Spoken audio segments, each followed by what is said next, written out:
नमस्कार, मैं हूं आरती हरप्रिया। आरती हरप्रिया यूट्यूब चैनल में आप सभी का तहे दिल से हार्दिक स्वागत करती हूं। आगे बढ़ने से पहले आपसे वही गुजारिश करूंगी, यदि आप हमारे यूट्यूब चैनल पर नए हैं तो प्लीज़ हमारे चैनल को सब्सक्राइब कर दीजिए, वीडियो को लाइक करते रहिए ताकि हमारा हौसला बढ़ता रहे। एक लड़की जो खेतों पर मजदूरी का काम किया करती थी, एक दिन वो लड़की जब मजदूरी करने के लिए मुखिया के खेतों पे जाती है, मुखिया जी का जो सबसे छोटा बेटा होता है उसके साथ में कुछ उस लड़की का ऐसा हो जाता है जो समाज को अच्छा नहीं लगता है। उसके बारे में लोग अच्छा कहते हैं, कोई बुरा कहते हैं। तो जानने के लिए बने रहिए हमारे साथ इस वीडियो में। उस लड़की ने मुखिया जी के छोटे बेटे के साथ में ऐसा क्या कर दिया जो समाज में गलत दृष्टि से उस लड़की को सभी लोग देखने लगे। नमस्कार, मैं हूं आरती हरप्रिया। आरती हरप्रिया यूट्यूब चैनल में आप सभी का तहे दिल से हार्दिक स्वागत करती हूं। आगे बढ़ने से पहले आपसे वही गुजारिश करूंगी, यदि आप हमारे यूट्यूब चैनल पर नए हैं तो प्लीज़ हमारे चैनल को सब्सक्राइब कर दीजिए, वीडियो को लाइक करते रहिए ताकि हमारा हौसला बढ़ता रहे। भाइयों, बात करते हैं यूपी बिहार की, जहां एक मुखिया जी रहते हैं जिनके पास में अच्छी खासी खेती भी है और खेती में अच्छा खासा पैदावार भी होता है। लेकिन समय था धान की रोपाई का, यानी उस समय धान की फसल का काम चल रहा था। तो मुखिया जी का जो मुनीम होता है, मजदूरों को साथ में लेके जब धान रोपण का काम शुरू करा देता है। लेकिन भाइयों, खेत अधिक था, बीज कम था, तो बीज कम पड़ जाता है। अब पड़ जाना चाहिए, जब खेत अधिक है बीज कम है तो बीज कम पड़ गया।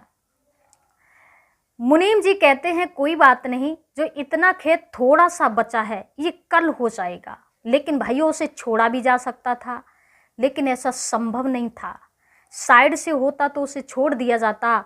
खेत जो छूट रहा था वो बीचा बीच में था, चारों तरफ धान की फसल लग चुकी है, बीच में खेत खाली पड़ा था, खाली रह गया।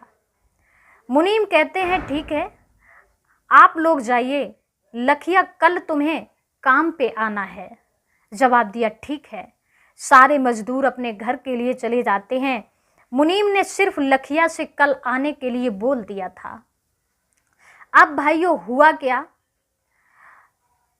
जो मुनीम होते हैं उनका स्वास्थ्य खराब हो जाता है। मुखिया जी मुनीम से कहते हैं जो थोड़ा सा खेत बचा है उसमें जाओ और वो बीज लगवा दो। तो मुखिया जी कहने लगे मेरा स्वास्थ्य इतना खराब है, चलने की बात छोड़ो, मैं चारपाई से उठ के बैठने की पोजीशन में नहीं हूँ। मुखिया जी कहने लगे कोई बात नहीं, कल कर लेना। भाइयों, होता क्या है, मुखिया जी वहाँ से लौट के आते हैं, लेकिन मुखिया जी का छोटा बेटा जो घर में होता है, जिसका नाम मोहित होता है, उसने देखा कि आज हमारे खेत का काम बंद रहेगा। तो कहने लगा पिताजी मैं चला जाऊँगा और जो खेत में शेष काम बचा हुआ है आज मैं देख लूँ, परसों हमें जाना है अपने स्कूल, 2 दिन की छुट्टी है, तब तक मैं खेतों का काम देख लेता हूँ। तो मुखिया जी ने अपने सबसे छोटे बेटे को खेत जाने की आज्ञा दे दी। मोहित ने क्या किया, जो धान का बीज होता है उसे अपनी बाइक पे रखा और बाइक पे बैठ करके मोहित जो गांव से लगभग 4 किलोमीटर खेत दूर था वहीं पहुंच जाता है। तो क्या देखा, वहां पर मजदूरी करने वाली लड़की जिसका नाम लखिया है वो पहले से आकर के बैठ गई है। मोहित ने उस लखिया को धान का बीज दिया और जवाब दिया ये लो। लखिया ने चुपचाप वो बीज उठाया और ले जाके खेत में रखा और धीरे धीरे अपना धान रोपण शुरू कर देती है, यानी धान लगाना शुरू कर देती है। मुनीम जी का जो छोटा बेटा मोहित होता है, अब वो मौसम को देख के घर आने का मन ही नहीं कर रहा था। सोचने लगा इतनी सुंदर लड़की और इतनी कड़ी मेहनत कर रही है, चलो यहीं पर बैठ के देख लेते हैं कैसे धान का रोपण किया जाता है। अब मोहित वहीं बाइक पर बैठ जाता है और उधर जो लखिया धान लगा रही थी उसे देखे जा रहा है, लेकिन लखिया को कोई मतलब नहीं। वो जान रही थी क्योंकि ये खेतों के मालिक हैं, मैं मजदूर हूँ, हो सकता है ये इस वजह से देख रहे हैं कि कहीं ये जल्दबाजी तो नहीं कर रही है।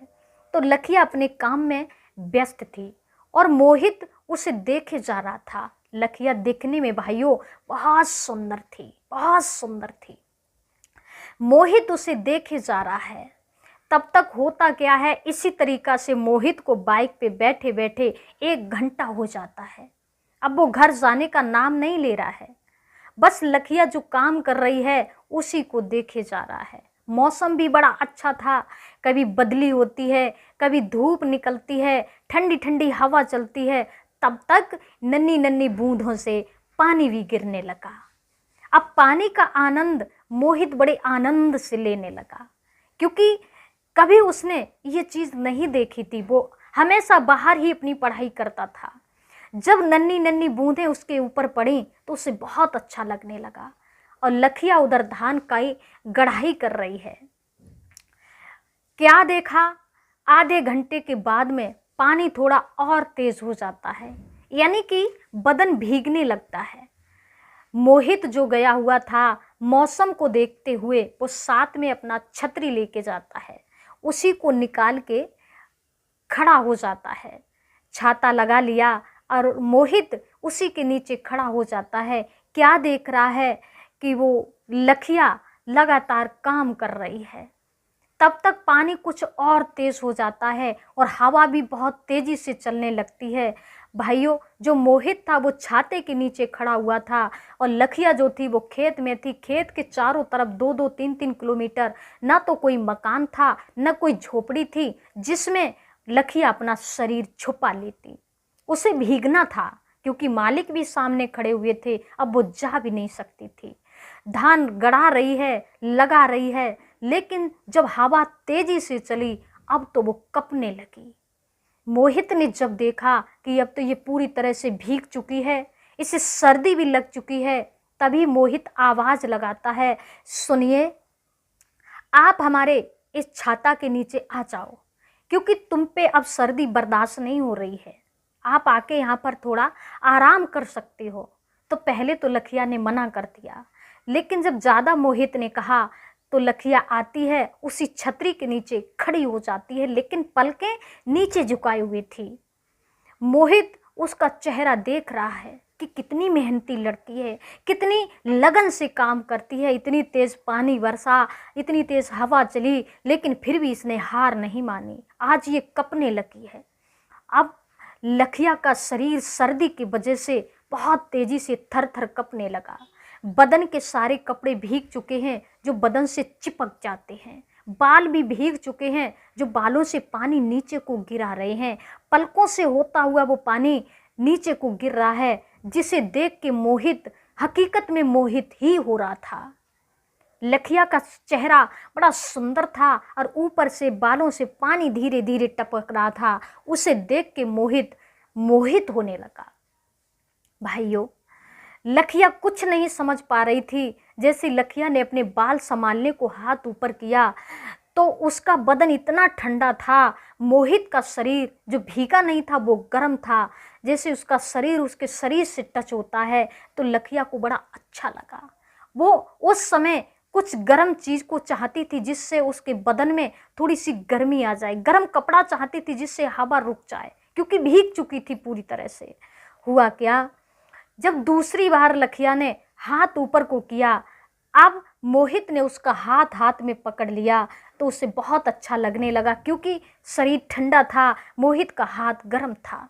उसे अच्छा लगा, लेकिन पता ही नहीं चला भाइयों, इन 4 घंटों में लखिया और मोहित में ऐसा क्या हुआ।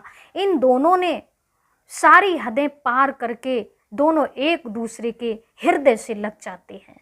लखिया कब मोहित के हृदय से लग गई और मोहित कब लखिया के हृदय से लग गया, कुछ पता ही नहीं चला। बरसात जो हो रही थी वो बंद होती है तो मोहित अपनी बाइक से ही लखिया को लखिया के घर के जो रास्ता होता है वहाँ पे छोड़ देता है। लखिया अपने घर चली जाती है, मोहित अपने घर आता है। भाइयों, दूसरा दिन जो होता है, क्योंकि खेत जो था वो पूरा नहीं हो पाया था, लखिया दूसरे दिन जागती है। अधूरा काम जो शेष था करने को, उसे करने खेत पे आने के लिए जैसे ही गांव से निकलती है तो क्या देखा, मोहित पहले से ही बाइक लिए रोड पे खड़ा हुआ था। लखिया बाइक पे बैठी और चलने लगा है मोहित। जैसे लखिया का शरीर मोहित के शरीर से लगता है तो क्या देखा, लखिया को बहुत तेजी से बुखार था। मोहित कहने लगा है, तुम्हें तो बुखार है। जवाब दिया, मुझे नहीं पता बुखार है या क्या है, तुम क्या करने आई हो। जवाब दिया, मुझे ये भी नहीं पता मैं क्या करने आई हूँ, चलो पहले तुम्हें दवा दिलाता हूँ। उसी समय मोहित ले जाता है, लखिया को दवा दिलाता है और कहने लगा, अब तुम काम करने नहीं आओगी जब तक तुम्हारा स्वास्थ्य ठीक ना हो जाए। अब तो भाइयों लखिया और मोहित का मिलना जुलना शुरू हो जाता है। लेकिन तभी जिस दिन का मोहित का टिकट था, मोहित अपनी पढ़ाई करने के लिए चला जाता है, लेकिन इतना मौका नहीं मिला वो लखिया को इस बात की खबर दे पाता। अचानक ही मोहित अपने स्कूल के लिए चला जाता है। 4-6 दिन गुजर जाते हैं जब लखिया से मोहित की मुलाकात नहीं हुई। अब तो लखिया बड़ी परेशान होने लगी। मोहित के घर जाती है और बात बदल के कहने लगी है, माँ मेरी मजदूरी के जो पैसे हुए मुझे वो पैसे दे दो। माँ पूछने लगी, कितने हुए। जवाब दिया, मुझे नहीं पता कितने हुए। तभी मोहित की माँ कहती है, बताओ तो सही कितने हुए। तो वो कहती है, मोहित से ही पूछ लो कितने हुए। तभी उसकी माँ ने अपने बेटा मोहित के लिए फ़ोन लगाया और जवाब दिया है, बेटा लखिया आई है, अब पैसे लेने की बात कर रही है, इसे कितने पैसे दे दूँ। मोहित कहता है, जितने वो बताए उतने दे दो, लेकिन माँ एक बार लखिया से बात तो करा दो। मोहित की माँ ने लखिया को फ़ोन दिया तो लखिया से मोहित कहता है, लखिया मैं बहुत जल्दी चला आया, मुझे इतना टाइम नहीं मिला जो मैं तुम्हें बता पाता कि मैं स्कूल पढ़ाई करने के लिए आया हूँ। लखिया कहती है, ठीक है कोई बात नहीं। इतना तो उसने कह दिया। फिर मोहित बोलता रहा लेकिन लखिया बिल्कुल कुछ नहीं बोली। आखिरकार लखिया से फ़ोन मोहित की माँ ने ले लिया और उसी बीच में मोहित बात करता रहा, लखिया चुपचाप सुनती रही। लेकिन वो सुनती तो रही, उसी समय मोहित का मन ही मन में उसने नंबर भी याद कर लिया। वहाँ से जब वो जाती है अपने घर, अपने नंबर से मोहित से बात करती है। एक बार लगाया कुछ नहीं, 2 बार लगाया नहीं बोली, तीसरी बार लगाया नहीं बोली, चौथी बार लगाया जब उस पर नहीं रुका गया तो भभकारी भर के रोने लगी। मोहित समझ जाता है कि लखिया ही है तो लखिया को समझाते हुए मोहित कहता है, पागल ना बनो, मैं जल्दबाजी में चला आया, मुझे इतना समय नहीं मिला जो मैं तुम्हें बता पाता, मैं जल्दी आऊँगा। अब तो लखिया और मोहित की घंटों जैसी बात होने लगी। भाइयों मोहित ने उधर अब लखिया से मिलने की कोशिश करी। माँ के पास फ़ोन करता है और कहने लगा, माँ मेरी तबीयत खराब है। माँ कहती है, बेटा दवा ले लो। कोई बात नहीं। दूसरा दिन होता है, फिर फ़ोन करता है, माँ मेरा आज स्वास्थ्य बहुत ख़राब है।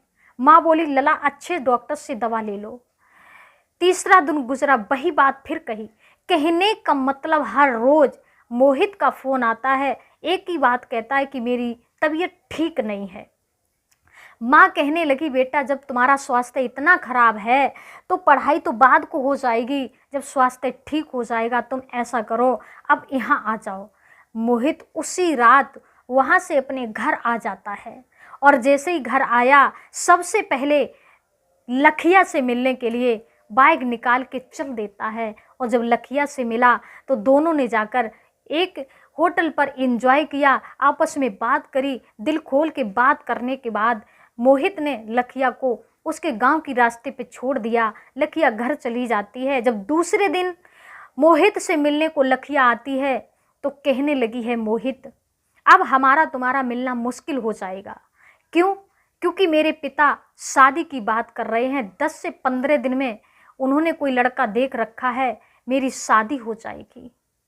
मोहित कहने लगा, कोई बात नहीं, तुम घबराओ नहीं।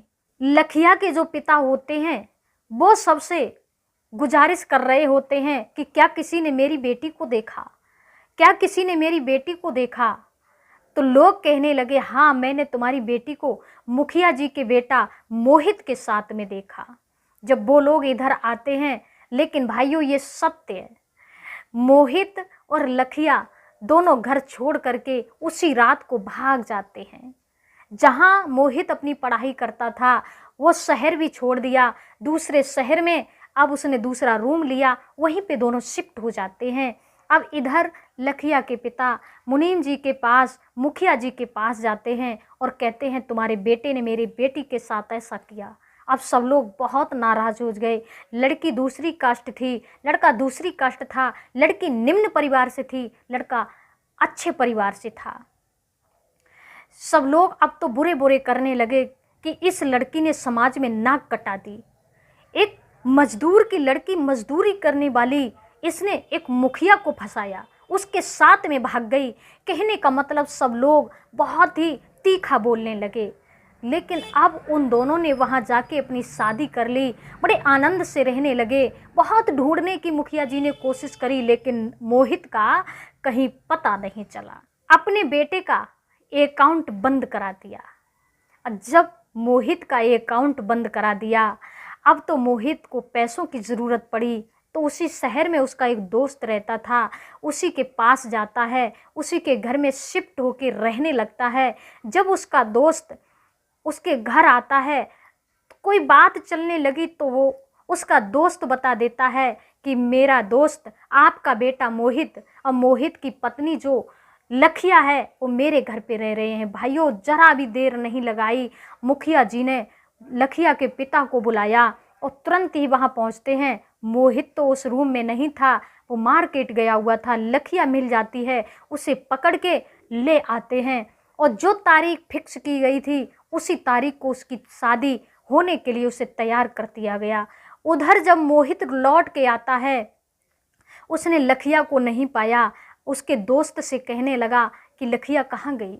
जवाब दिया, भैया मुझसे गलती हो गई, जो मैंने सारी बात तुम्हारे पिता को बता दी, वो लोग आए और लखिया को लेके चले गए। मोहित अब तो बैठ के रोने लगा। उसका दोस्त बहुत समझा रहा है कि तुम एक राजघराने के बेटा हो, दिखने में स्मार्ट हो, संपत्ति का कोई पता नहीं कितनी संपत्ति, कहाँ तुम एक मजदूरी करने वाली लड़की के चक्कर में फंस गए। वो न तुम्हारी जात की है न बरादरी की है। अरे क्या, तुम्हें तो एक से एक अच्छी लड़की मिल जाएगी, क्यों उस मजदूर की ज़िंदगी बर्बाद कर रहे हो। अरे उसे छोड़ के दूसरी दुनिया में पहुँचो, अपनी शादी कर लो। लेकिन मोहित कुछ नहीं बोल रहा, वो रोए जा रहा था। अब उसका दोस्त समझ गया कि अब ये लखिया के बगैर जी नहीं सकता। उसी समय महिला उद्योग के पास में जाते हैं, विनम्र निवेदन किया। वहाँ की वो महिला जो भी होती हैं, पुलिस अधिकारियों को साथ में लेके जो शादी करने की तारीख फिक्स की गई थी, अब वहाँ पहुँचती हैं तो लड़की के पिता से कहा, क्या तुम्हारी बेटी है। जवाब दिया, हाँ। लड़की की मर्जी से विवाह कर रहे हो। नहीं।